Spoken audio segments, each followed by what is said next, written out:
Welcome to the Deep Dive. Great to be here. Today, we're really diving into an incredible life story. Colonel Abdisa Aga.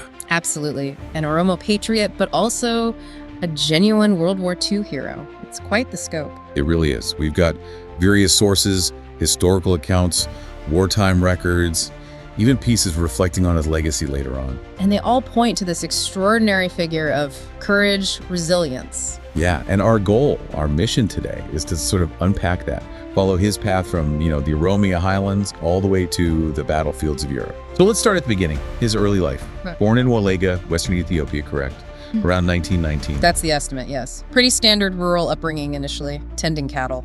But then something really traumatic happens, a family tragedy. Yes, quite profound. When he was about 12, his father killed his brother, and the father was then executed. Apparently, young Abdisa even went to Addis Ababa to plead for his father's life, but it was denied. That must have been incredibly difficult. The sources say it left him sad and embittered. You can imagine, but perhaps it also steeled him. That early encounter with, loss and maybe perceived injustice. It seems plausible, facing that kind of system, that kind of powerlessness at such a young age. You might plant a seed of defiance maybe? His determination just to get to Addis Ababa back then says something too. Definitely. And that defiance seems to ignite just a few years later. 1935, Italy invades Ethiopia. Right, the fascist invasion under Mussolini. And Abdisa, who's maybe 14, 15 years old, he runs away. Runs away to join the army, to fight back. Incredible at that age. Most kids are thinking about completely different things. But he heads straight for the front lines. The accounts mention his fearlessness in the battles of Summer 6, even against, much better equipped Italian forces. It shows that immediate reaction, that resistance to being dominated. It wasn't something he learned later. It seems innate. A deeply ingrained patriotism, perhaps, or just that fundamental refusal to accept occupation. It certainly sets the tone for everything that follows. It really does. But, despite that fierce resistance from Ethiopians, the Italians, with their modern military, eventually occupied the country. And during that fighting, Abdisa was captured. So his fight on home soil ends, for now, and a whole new chapter begins. Yeah. A really harsh one. Indeed. He's taken prisoner by the Italians, transported far away. All the way to Italy itself, right, to Sicily, Yeah. a high-security concentration camp. Exactly. The idea, presumably, was to neutralize this young, determined fighter, keep him locked away. But locking him up didn't break his spirit. Yeah. Not at all. Far from it. And it's in this camp, in Sicily, that a pivotal meeting occurs. He meets Captain Julio, A Yugoslav resistance fighter, another prisoner, and they connect. Two men from completely different worlds. but united by this shared enemy fascism and this powerful desire for freedom. It's that common cause, isn't it? Transcending nationality, background, Absolutely. That bond becomes crucial. It fuels what happens next. which is just, astonishingly daring. The escape. Tell us about it. The sources describe it quite vividly. Okay, so Abdisa, Julio, and some others, they secretly make a rope. Get this from their bedding. Ingenious. Resourceful. Totally. And they use it to scale the prison tower under the noses of the guards. And they actually get out. They get out, escape into the woods nearby, they're free. But, and this is the part that just floors me. Go on. A few days later, Abdisa leads them back to the camp Yak! Why would they go back? to free everyone else. The prisoners left behind. It wasn't just about his own freedom. That speaks volumes, doesn't it? Selflessness, Yeah, responsibility, just incredible leadership potential already showing. right. Freedom isn't real unless everyone has it. That seems to be the message. So how did they pull that off? Going back into a high security camp. The details are like something out of a movie. Abdisa apparently choked a sentry unconscious, silently. Then they get some guard uniforms. The escapees pose as guards at the gate. Deception. Clever. Very. Abdisa and Julio sneak into the barracks to launch a surprise attack. Hand-to-hand combat erupts. Fierce fighting, I imagine. Must have been. But by morning, they'd done it. Every single prisoner was liberated. Unbelievable. And they got away. They did. Seized trucks, weapons, supplies, and vanished into the woods. A complete success. That action must have instantly made him a legend among those escapees. Absolutely. From prisoner to liberator, just like that, it really cemented his reputation. And sets the stage for his role as a partisan leader. Exactly. He becomes this leader, this figurehead for an international group of partisans, ex-prisoners, resistance fighters. And they start calling him the African Lion. Yeah, quite a moniker. His group grows, drawing in freed POWs from all over Europe, Africa. A real melting pot, united against the Axis. And they start hitting back, raiding Italian installations, more concentration camps, ambushing convoys, seizing weapons. Basically waging guerrilla warfare on Italian soil, fueled by their own captures, led by this young Oromo man. The Italians must have been stunned and probably terrified. Well, they remembered Adwa, their defeat in Ethiopia decades earlier.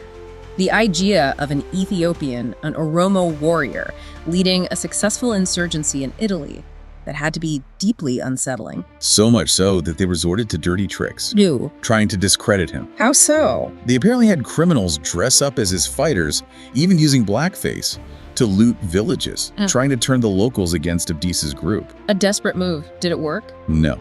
Abdisa found out, caught the imposters, and had them punished. He maintained the integrity of his movement. Which shows not just tactical skill, but a strategic understanding of needing local support in that kind of fight, protecting his reputation. Absolutely crucial. And his effectiveness didn't go unnoticed by the bigger players. You mean the Allies? Yeah. By 1940, with World War II really heating up, the Allies, Britain, the US, France, the Soviets, they see the value in what Abdisa's doing. Disrupting things behind enemy lines. Precisely. So they start supporting him, sending weapons, supplies. So his group goes from a band of escapees to essentially an Allied-backed resistance force. Think about that.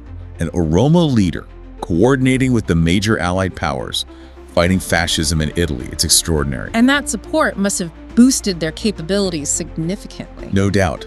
This international brigade, Americans, Brits, French, Yugoslavs, Ethiopians, they all look to Abdisa. They formally elected him major, their leader. A sign of huge respect across nationalities. And they step up their game, sabotaging supply lines, derailing trains, carrying war materials, even liberating whole towns. Seriously weakening the Italian war effort from within. Some sources argue his campaign played a real part in undermining Mussolini. It's plausible.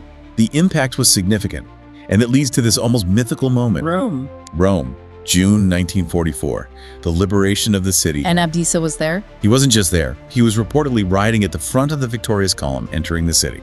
The first hero, they called him, to capture Rome. Wow. Picture that. An Oromo man leading Allied forces into the capital of the nation that had invaded his homeland. And proudly displaying the Ethiopian flag. He and his soldiers wore armbands with Ethiopian colors. A powerful symbol. Incredibly powerful. What happened when the main Allied armies arrived? They found the city already essentially liberated by Abdisa's forces. They apparently honored him for his leadership. It must have been a moment of immense pride, not just personally, but for Ethiopia. A symbol of resilience broadcast back home and to the world. And the British in particular were deeply impressed. Yeah, so. So impressed, they immediately commissioned him, made him commander of the British military police in Italy. A commander in the British Army during wartime. It speaks volumes about his abilities and the respect he commanded. So his fight wasn't over with Rome? Not yet. The war moved north. He now leads his Allied unit against the Nazis, liberating more towns from German occupation. Still fighting. And some Ethiopian accounts even say he entered Berlin in 1945, when Nazi Germany finally fell. Berlin, again, flying the Ethiopian flag alongside the Union Jack, reportedly. What a journey. From tending cattle in Walega to commanding Allied troops in the fall of Berlin, it's almost hard to fathom. Truly remarkable. So the war ends. He's a decorated hero, recognized internationally. You'd expect him to capitalize on that, right? Except one of the high-ranking positions the Allies apparently offered him. Makes sense. Stay in Europe, maybe build a military career there. But he doesn't. He chooses to go home.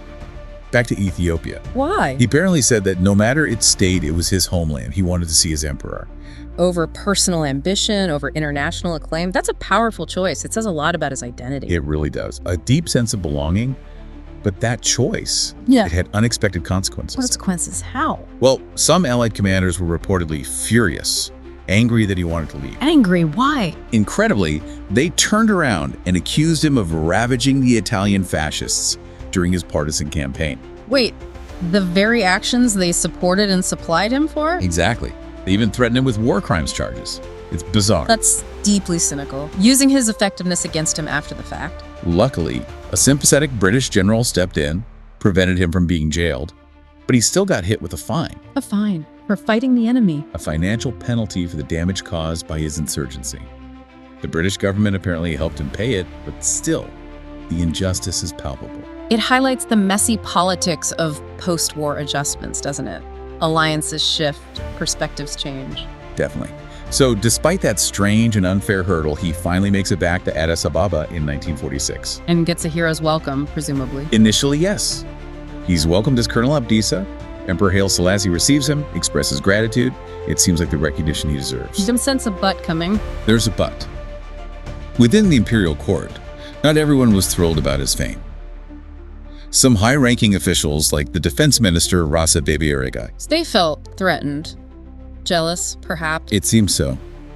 Uneasy about his popularity, the loyalty he might command, maybe even his Oromo background in the Amhara-dominated court. Politics within the palace. So instead of being given a high command position, which his record clearly warranted, What happened? they sent him back to military training school as a cadet. A cadet, after commanding troops in Europe, being honored by the Allies. That's a deliberate slight, a humiliation. No question. Imagine how that must have felt.